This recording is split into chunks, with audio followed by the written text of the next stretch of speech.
வணக்கம், welcome to சுவை 6. இன்றைக்கி கேரட் சாதம் பார்க்கலாங்க. ரொம்ப ஈஸியாக செய்யலாம், டேஸ்ட்டாக இருக்கும்.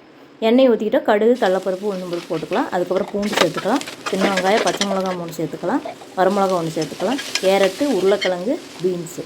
கேரட் அதிகமாக இருக்கணுங்க, மற்றது கம்மியாக இருந்தால் போதும். அதுக்கப்புறம் குழம்பு மிளகாய் தூள், பெருங்காயத்தூள் துண்டு, மஞ்சத்தூள், உப்பு, அவ்வளோதாங்க. கேரட்டுக்கு மட்டும் உப்பு சேர்த்துக்கலாம். அதுக்கப்புறம் சாதத்துக்கு தனியாக உப்பு போட்டு நல்லெண்ணெய் ஊற்றி பசறி வச்சுருக்கிறோம். கொஞ்சம் பெப்பர் தூள் போட்டுக்கிட்டு இப்போ சாதத்தை எடுத்து போட்டுக்கலாம். நல்லெண்ணெய் ஊற்றி பசறனால நல்லா உதிரியாக வருங்க. சூப்பர் டேஸ்ட்டாக இருக்கும். ஈஸியாக செஞ்சிடலாம், டக்குன்னு செஞ்சிடலாம். அட்டகாசமான கேரட் ரைஸ்.